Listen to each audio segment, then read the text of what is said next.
الله سبحانه وتعالى في كلامه القديم والفرقان المجيد شاورهم في الأمر صدق الله مولانا العظيم. மேலான அல்லாஹ்வின் நல்லடியார்களே, மனிதர்கள் பல்வேறு காரியங்களில் செயல்பாடுகளில் ஈடுபட வேண்டியவர்கள்.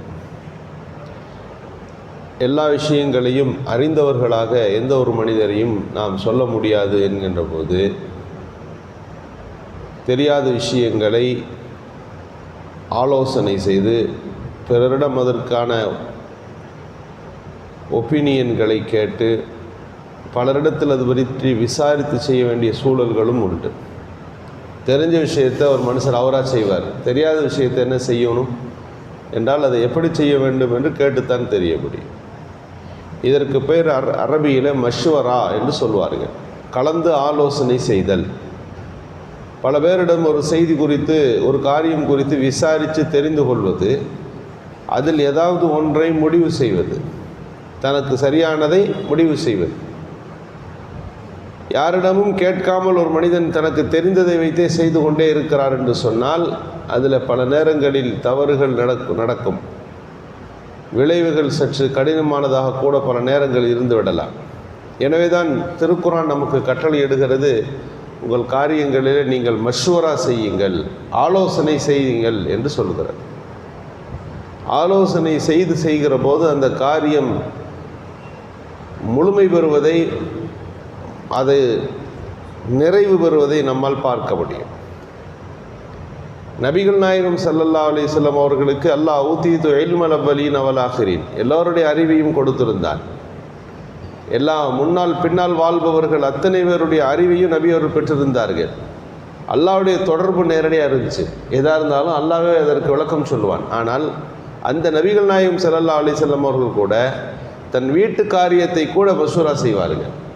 ஒரு செயலை செய்கிற போது அது குறித்து யாருக்கு தெரிந்திருக்குமோ அவர்களை கூப்பிட்டு கேட்பாங்க, இது எப்படி செய்யலான்னு கேட்பாங்க. குடும்ப சார்ந்த பிரச்சனைகள் ரசூலுல்லாஹ் 4-5 பேர்கிட்ட விசாரிப்பாங்க, இது சம்பந்தமாக என்ன செய்யலாம். அப்படி கலந்தாலோசனை செய்து ஒரு காரியத்தில் நாம் ஈடுபடுகின்ற போது தான் அந்த காரியம் நிறைவு பெறும். ஏன்னா எல்லா விஷயத்தையும் ஒரு மனுஷன் தெரிஞ்சுட்டு அதை அப்படியே செய்ய முடியாது அல்லவா. சின்ன சின்ன விஷயங்களை செஞ்சிடலாம். புதுதாக வரக்கூடிய காரியங்களாக இருந்தால் அது என்னன்னு தெரிந்தவர் யாராவது கட்டாயமாக இருப்பார்கள், அது பற்றி அனுபவம் உள்ளவர்கள் இருப்பார்கள். நம்ம கேட்டுத்தான் செய்ய வேண்டும். நபிகள் பெருமானார் ஸல்லல்லாஹு அலைஹி வஸல்லம் எப்போதும் மஷ்வரா கேட்பதில் தயங்கியது கிடையாது. ஒரு 10,000 பேர் கொண்ட படை மதீனாவை நோக்கி வருகிறது, பெரிய படை.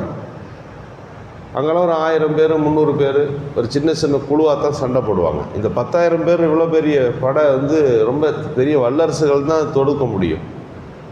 இதை ஏற்பாடு செஞ்சு ஒட்டு மொத்தமாக மதீனாவை அழிக்கிறதுக்கு முடிவு செஞ்சுருந்தாங்க.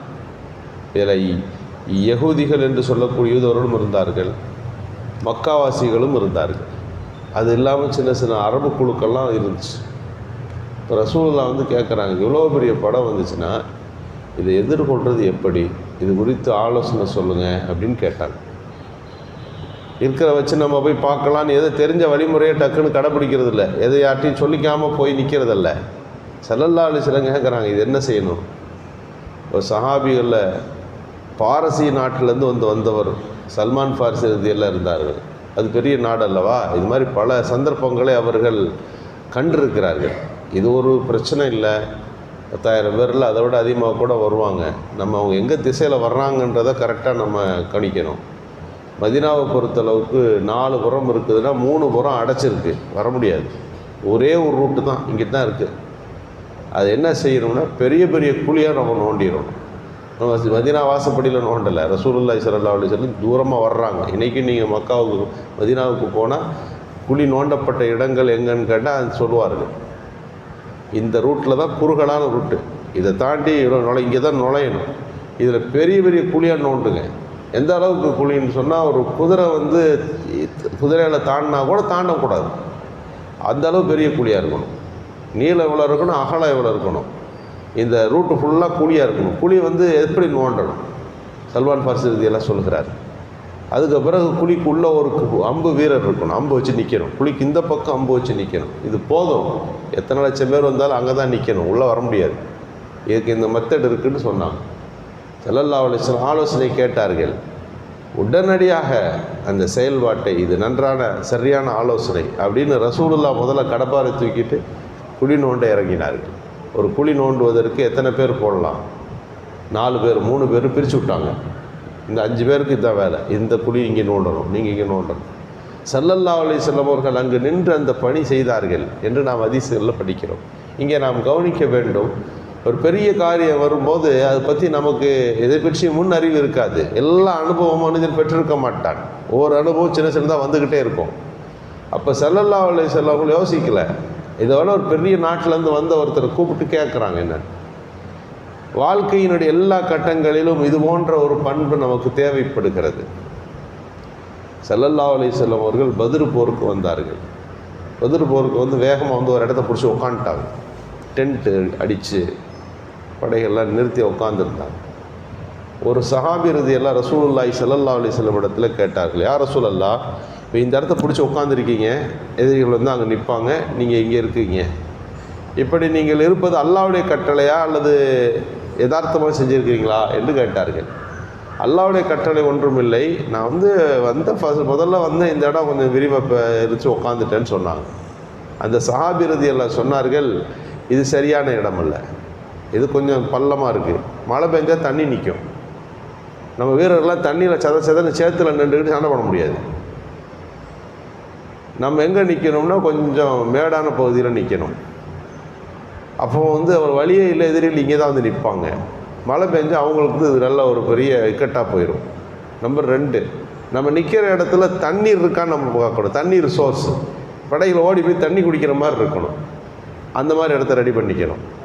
அப்படியே மழை பெஞ்சாலும் கொஞ்சம் தண்ணி நிற்கும், மற்ற தண்ணியெல்லாம் இங்கே வந்து நிற்கும்.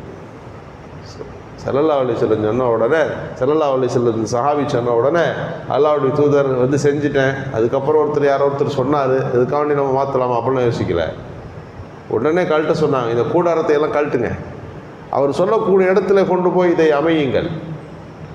உடனடியாக சொன்ன அதே மாதிரி நடந்துச்சு. மழை பெய்ஞ்சிச்சு, எதிரிகள் வந்து நின்ற இடம் சகதி ஆயிடுச்சு. சரி, கொஞ்ச நேரம் யுத்தம் நடந்த விட தண்ணி குடிக்கலான்னு தேடுறாங்க. ரசூலுல்லாஹ்வுடைய கையில் அந்த பத்ர் கிணறு இருக்குது, அந்த கிணறு அவங்க கையில் இருக்குது, தண்ணி எங்கே இருக்குது, அங்கே எப்படி வர்றது? அந்த சஹாபி சொன்ன ஒவ்வொரு செய்தியும் அங்கே நடக்குது. அப்போ அனுபவம் உள்ளவர்களிடம் கேட்டு தெரிந்து கொள்வதை நபி அவர்கள் ஆர்வப்படுத்தினார்கள் என்பது மட்டுமல்ல, அல் குர்ஆன் ஷரீஃபும் அதை சொல்லுகிறது. ஷாவிருஹும் ஃபில் அம்ர், உங்கள் காரியங்கள் நீங்கள் மஷூரா செய்யுங்க. இப்போ இதை அசந்த மஷூரா சொல்லிட்டாங்க, சொல்லிவிட்டால் ஒரு காரியத்தில் நீங்கள் முடிவெடுத்து விட்டால் ஃபத்தவக்கல் அலல்லாஹ், அல்லாஹ் மீது பொறுப்பு போட்டு அந்த காரியத்தை செய்ய ஆரம்பிச்சிருங்க. வெறும் மஷூராவே செய்கிறது, கேட்டுக்கிட்டே இருக்கிறது, 5 வருஷமாக கேட்குறது ஒன்றை பற்றி ஆலோசனை பண்ணிக்கொண்டே இருப்பது இல்லை. அதை ஒரு கட்டத்துக்கு மேலே செயல்படுத்துவதற்கு முற்படணும். சொன்னதையே செய்வது இல்லை. அதிலிருந்து எது சரியானது என்பது நமக்குத்தானே தெரியும். அவரவர்களுடைய கருத்தில் சொல்லுகின்ற போது எந்த ஆலோசனை நமக்கு பொருந்தும், இதை முடிவெடுக்கணுமா? அப்படி நீங்கள் முடிவெடுத்த பிறகு அந்த காரியத்தை செய்வதற்கு முன்பு நீங்கள் நினைக்க வேண்டும், எந்த வல்லமையாக இருந்தாலும் எந்த காரியத்தையும் நம்முடைய வல்லமை கொண்டு செய்துவிட முடியாது, அல்லாஹ்வுடைய உதவி வேணும் என்று அல்லாஹ்வின் மீது நீங்கள் பொறுப்பு சாட்டிவிட்டு நீங்கள் காரியங்களில் இறங்கி விடுங்கள். ஒன்று முயற்சி, இன்னொன்று அல்லாஹ்வின் மீது பொறுப்பு சாட்டுதல். இந்த இரண்டும் சேர்ந்து நீங்கள் பணிகளை செய்கிற போது அந்த காரியம் அல்லாஹுவால் வெற்றியடைய செய்யப்படும் என்பது திருக்குர்ஆன் நமக்கு சொல்லித் தருகின்ற வாழ்வியலின் வழிகாட்டுதலாக இருக்கின்றன. நல்ல ஆலோசனைகளை பெறுவதற்கும் செயல்படுத்துவதற்கும் செயல்படுவதற்குமான நல்ல தௌஃபீக்கை அல்லாஹ் நல்குவானாக.